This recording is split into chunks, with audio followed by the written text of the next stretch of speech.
You're listening to the E2C Network, podcast by Auburn fans for Auburn fans. War Eagle Auburn family members, and welcome back to another edition of E2C Extra, where we talk about anything and everything in the Auburn family spectrum. We always tend to be a little bit sports heavy here, but if it's orange and blue, it is what we do. On this episode, we're going to be talking about what's going on this summer that's got everybody excited. The 2021, what should have been 2020, 2021 Olympics, and how it relates to Auburn. Now, everybody knows that, the Olympics is the time that we come together and we all wave our red, white, and blue, especially for us as Americans. But it wouldn't be an Auburn podcast if we didn't try to insert ourselves into the Olympics and try to take a little bit of War Eagle pride amongst something that really probably isn't even related to that. But we're going to make it work.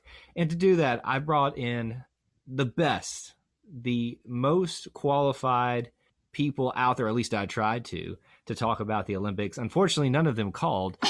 So I've got two co-hosts that you'll be very familiar with that are very qualified to speak on this subject. And the first one I'll introduce, I guess. Sorry, AJ. I'm going to introduce Jessica first, the, I guess, love of my life. What? The peanut butter to my jelly. The war to your eagle. The war to my eagle. The official host, because I'm only the co-host in the way things work there, of Tiger Tracks, the Auburn Track and Field Show. Jessica, thank you for being here. Well, thank you for having me on this very special Olympic show. This is right up your alley, because you are all about these type of athletes. I've been waiting on the Olympics for a long, long time. Obviously, 5 years since the last Summer Olympics. Summer Olympics is my jam. It's where we have track and field. No hate on the Winter Olympics, but I am a track and field junkie, so I'm here for this. Does it really feel like 5 years, though? Because to me... Oh, yes. Every ounce of it. To me, 4 years is long enough. 5 is just one more year added on top of it. Felt real bad since last year we had no sports at all. So we didn't even get the NCAA outdoor championships. We didn't get, the world championships. We got nothing track and field last year. This is a long time coming. She's a little bitter about it. Settle down. I'm a lot bitter. I'm also ready to see some track and field, specifically discus, as it relates to Auburn. All right. Well, before we get into that, though, we need to introduce our other co-host. You know him from the No Huddle podcast here on the E2C Network, covering Auburn football. But he's got a little bit of history with Olympic sports, because I believe, if I have his history correct, he's actually participated in a type of Olympic sport himself, none other than AJ Richardson. What's going on, AJ? I've done an Olympic sport. That's what I heard. Weren't you a swimmer?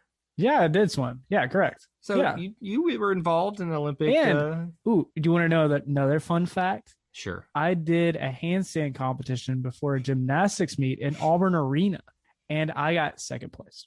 And how did Out of how many people? It was 6 people. 4 of them were 5-year-old girls. Oh, well. So I felt bad. To be fair, I can't do a handstand at all, no matter how many people are competing. So that's a win in my book. Jessica, you can't make it down the stairs without falling. So let's be honest. Olympic sports we would not be good at. When you get height involved with Jessica in any way, it's a bad deal. That's why she was a runner and a track and field athlete, because she stayed on the ground. She wasn't a jumper. Oh my gosh. A pole vaulter, because she would find a way to mess it up. So you're saying I could have done discus because I stay on the ground? I've seen you throw things, not very well, but when you have a little bit of, little anger behind you, you can throw pretty far. Not a discus. Not a discus, though. It's like throwing a frisbee for you. I've seen you do that. That's terrible. Doesn't AJ play frisbee golf? Yes, yeah, I do. I would be terrible at that. That's your Olympic sport. Yeah, that's my second Olympic sport, except the discus is 15 times heavier than any disc I've ever thrown. I mean, that's fair. You know what I could win a gold medal in the Olympics? What? Sass. That's true. That is very true. You would be the gold, silver, and bronze champion. Jessica takes the podium on sass completely. If you know my wife, you know that to be true. I feel like I'm getting a peek behind the curtain of the track and field podcast for Tiger Tracks, because I feel like I'm just sitting here watching y'all. And it's great. Are you third wheeling this? Yeah, I probably am. Well, enough about us and our, Olympic aspirations. I don't have any myself. Now, my mom did tell me that I was a very good swimmer, and she was very disappointed that I never took up actual competitive swimming and diving. So I guess you can take that to the bank. And... Okay, Michael Phelps, let's go on. Listen, I didn't say it was Michael Phelps. I just said that I had a talent. You know what? In fact, AJ and I did compete in the Auburn Rec League Summer Olympic or whatever, Winter or Fall Olympics. You remember this, AJ? We were on the swim it was team. like an intramural thing. I mean, there were at least 100 people, Auburn students that came, swim events. It was fun. I enjoyed it. We didn't do well. I mean, I didn't get last. That's true. Okay. That's true. Well, congratulations. Jessica's struggling for words here. All right. Well, let's talk about how the Olympics relates to Auburn. Obviously, it's more than just about Auburn, but we've got to tie it into our little orange and blue selves. So orange and blue glasses on in full effect here for us. I want to give you a little bit of background to Auburn and the Olympics before we kind of break it down a little bit further and talk about some specific athletes that are going to be there. Obviously, when you think of the Olympics in Auburn, you think of names like Rowdy Gaines and Christy Coventry. Those are both swimmers, Rowdy being the biggest name. I would argue Rowdy is arguably the fourth of our, we've got the big three, Bo, Barkley, and the Big Hurt. He should be the fourth because of just how incredible he was as a swimming and diving champion at Auburn and at the Olympic level as well. So for the 2021, still weird to say, Olympics, we've got 14 athletes with Auburn ties. Now, some of these left Auburn before their time was up and finished their careers elsewhere, but most of these finished their careers at Auburn. We still want to talk about them. It encompasses 5 different sports: gymnastics, track and field, softball, tennis, and swimming. There's also 10 different countries that are represented, and I'll kind of run through a list for you now just so you can get a broad spectrum of how well represented the Auburn family is here. 5 United States athletes, one of those being a U.S. Virgin Islands. There was some debate as to whether that's actually a separate team altogether. I couldn't figure it out myself, so I'm just kind of throwing them in together. 1 from Italy, 1 from Germany, 1 from the Bahamas, Trinidad and Tobago, 1 from Jamaica, 1 from Argentina, 1 from Luxembourg, 1 from Brazil, and 1 from Guatemala. Jessica, which one of those sticks out to you the most that you're surprised that we have representation from? I'm going to go with Luxembourg.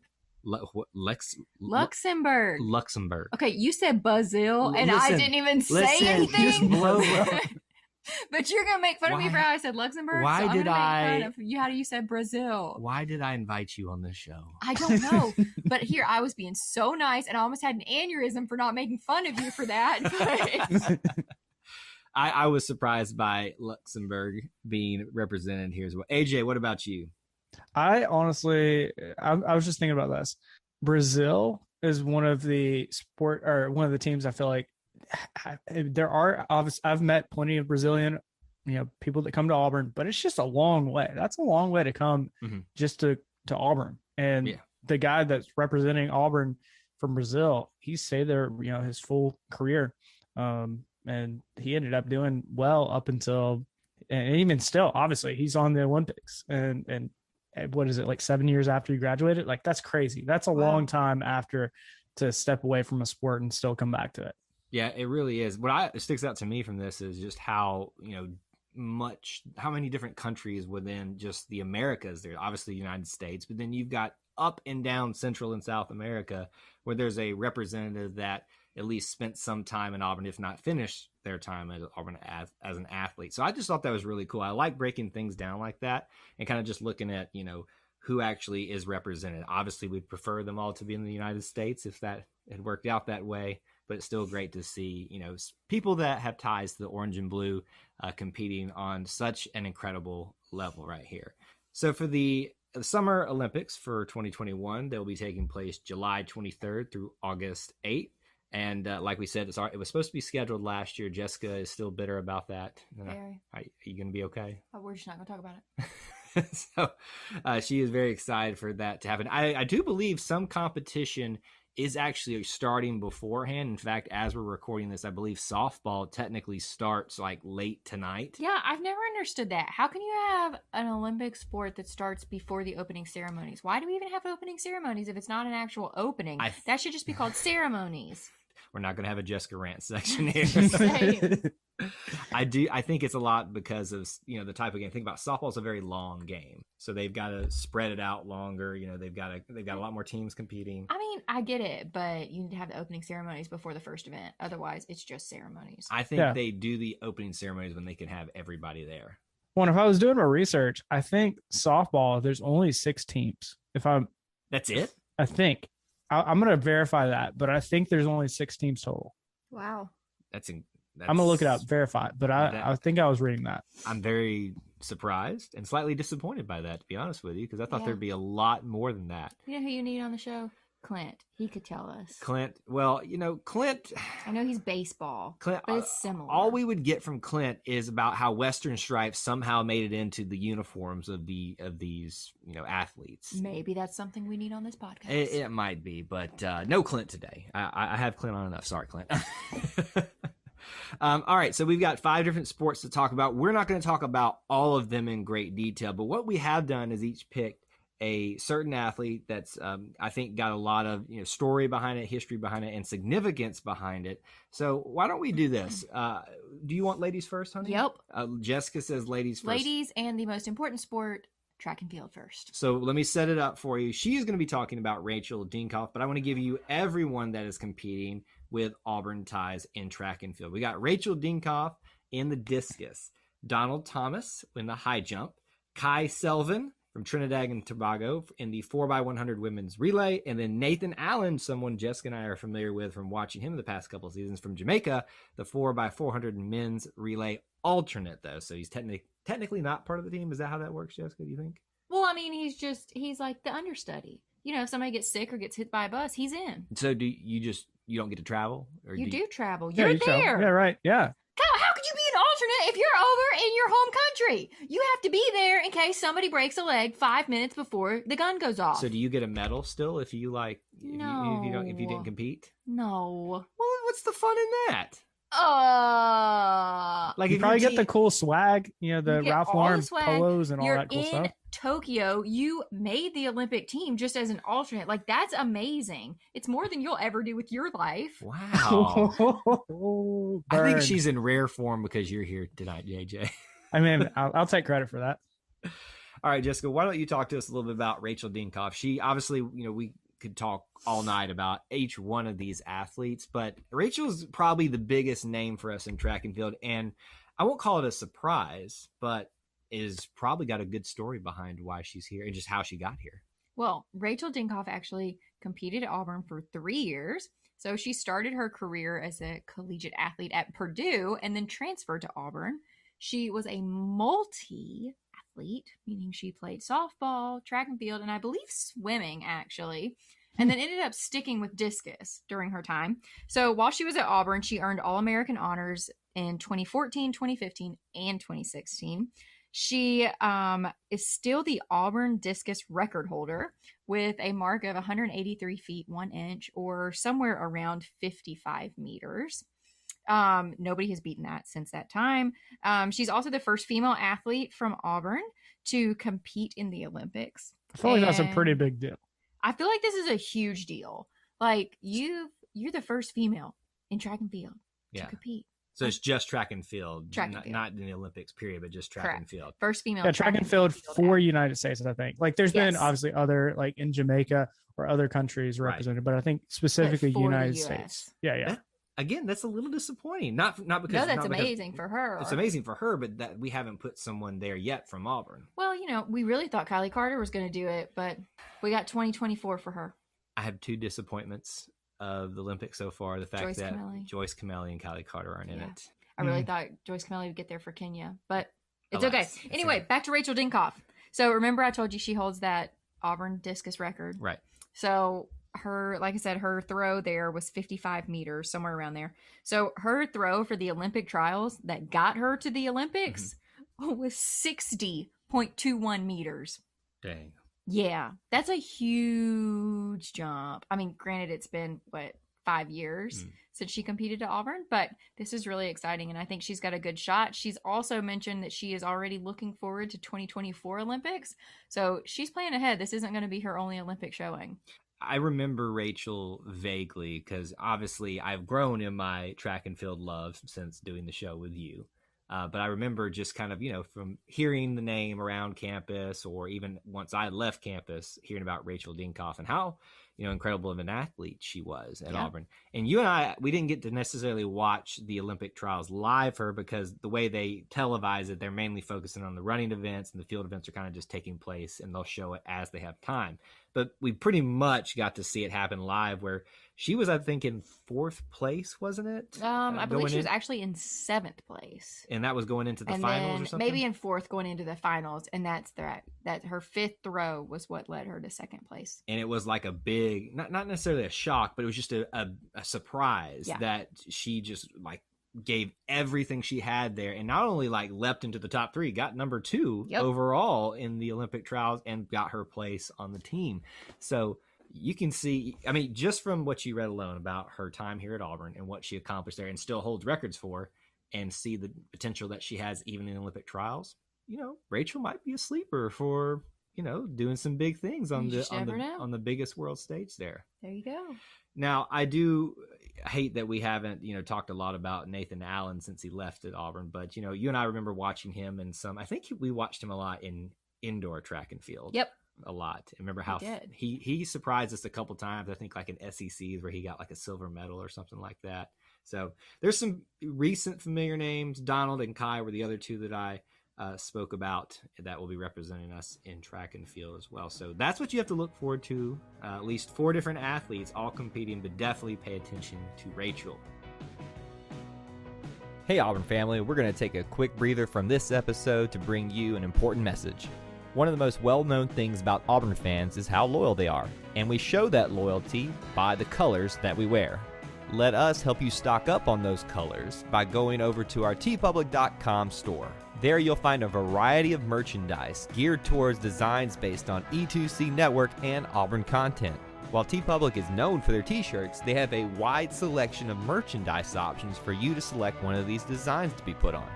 They also have other types of apparel, stickers, mugs, and much more. Here's the beauty of it. Your purchase will help support this network and the content that we regularly produce. The purchase will also go to support independent artists who put a lot of hard work into designing these concepts, especially for you, the Auburn family. And did I mention that they regularly have sales? T-shirts for $13? You have to be kidding me. If you're ready to explore your purchase options, head on over to tpublic.com/store/E2C network. You can also get there by going to our website at e2cnetwork.com/support. Now that you've got some options to suit up for game day, let's head back into this episode. AJ, let's switch over to you into the world of gymnastics and talk about a little bit of a phenom that is not only going to be an Auburn Tiger as a freshman this season, but has already taken the world by storm. So take it away. Yeah. So if you haven't seen it anywhere, which, I mean, really, you've seen Sunisa Lee's name, you've watched her in the trials, you've heard about her on social media. She's coming to Auburn, which I feel like is a absolutely huge deal. I mean, I've heard her as a, quote unquote recruit, bigger than somebody even like Bo Nix or like a Sharif Cooper that was super highly rated. Yeah. And yet Sunisa is above all of them, Wow. if, all sports were equal. Right. That's how much of an impact I think when she comes to Auburn, she can potentially be. And the connection, which I was starting to try to make, was how did she get to Auburn?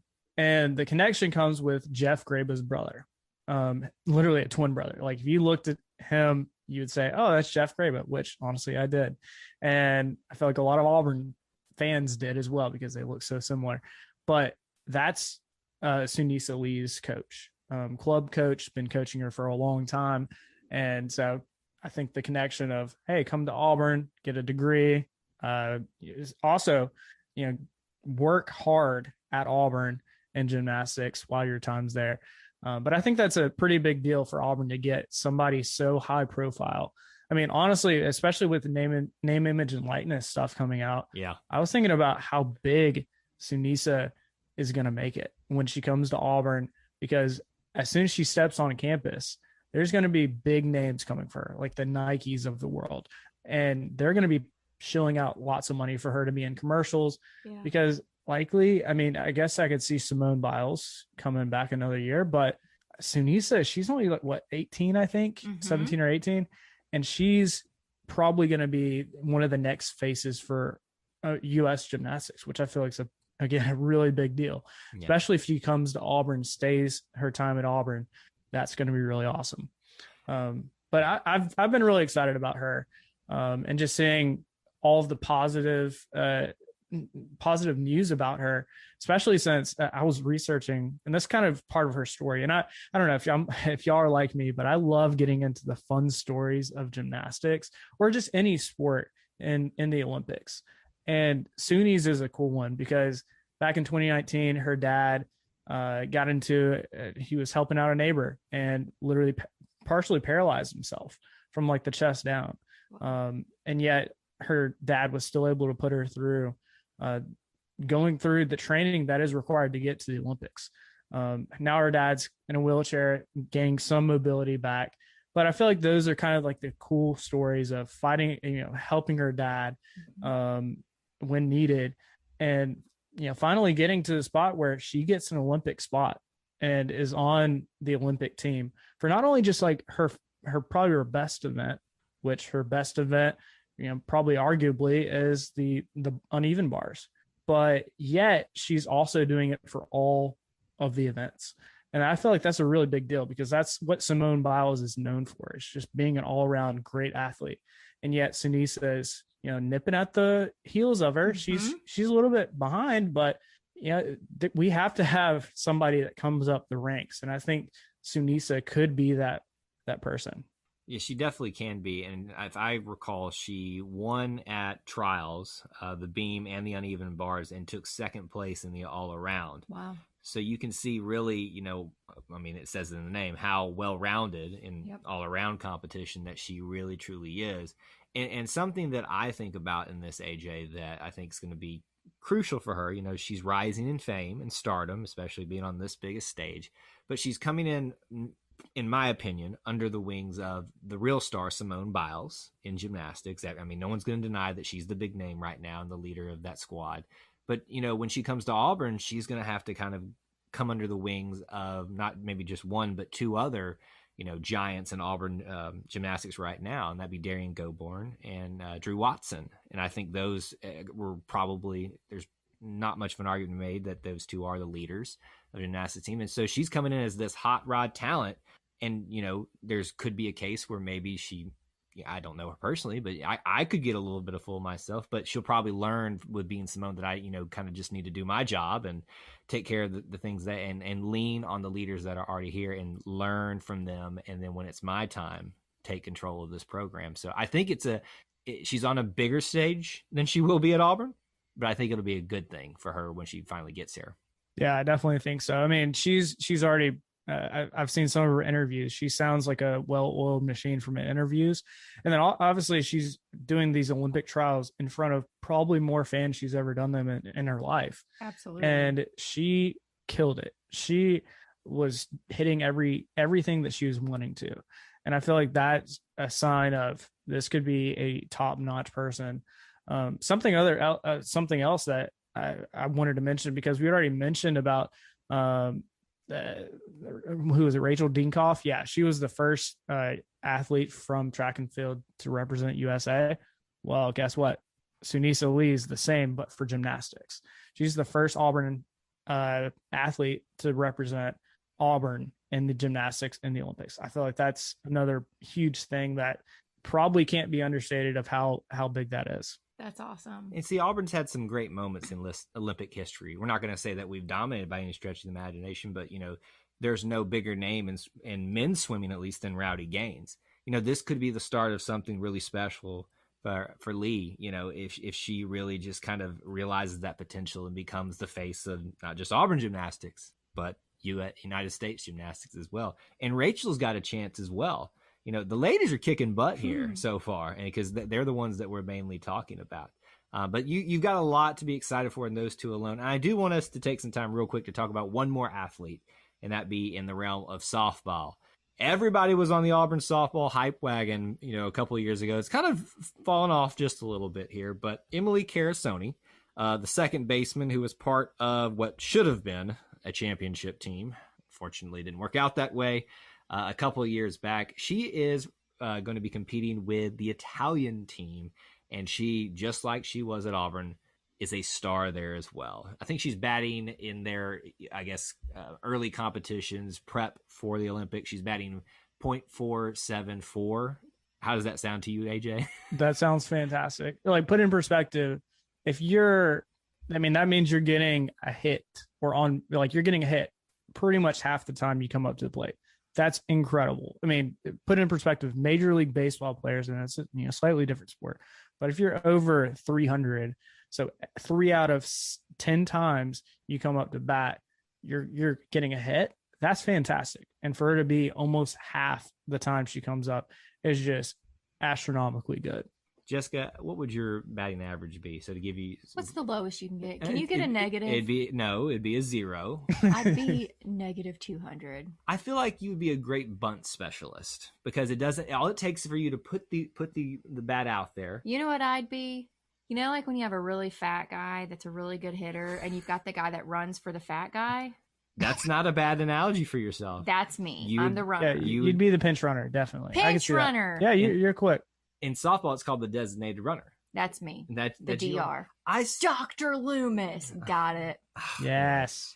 I do think that you would make a very great bunt specialist because that's a very big part of the game in softball. That stresses me out. Because if you don't pull your bat and then you're bunting, but you didn't mean to bunt, and then it's like a strike and then something else happens, that's too stressful. Just let me run. Well, thankfully, Emily doesn't have to run that often because she's usually hitting the ball out of the park or hitting it into a place at least to kind of walk in easily for a double. She is a bit of a power hitter. She's a great second baseman. And the name that she built for herself at Auburn was carried on when there was a pro softball league here in the United States. I'm still kind of foggy on how much that has survived or not. But obviously been competing with the Italian team over there. And honestly, I mean, Carasoni sounds like a bit of an Italian name, but I never would have put her with the Italian team. I was thinking the same thing, and then I started thinking about it. Say Carasoni like an Italian accent. Carasoni. Like, it makes sense, right? I've got a vision right now of AJ. I've got my fingers up. A little up. hand motion. Oh yeah. Eating spaghetti. Yep. Oh, the stereotypes are flying all the way around. But it wasn't her dad, like her dad's side of the family. It was an Italian relative, and then I believe so. I think she got dual citizenship. Maybe that's how you can play for a different team. So she's a U.S. citizen, but also Italian citizen, that's dual awesome. citizenship. Yeah. So that's, I was like, all right, I thought she was 100% American, but she got dual citizenship. Hey, look, no shame. I'm just happy that she's competing as an Auburn Tiger because while we can call them former Auburn Tigers, you're never really a former Auburn Tiger. You always got the orange and blue in your blood. So on that sense, even though she's not fighting for the old US of A, I can still cheer for her a little bit, just not when she plays the United States team.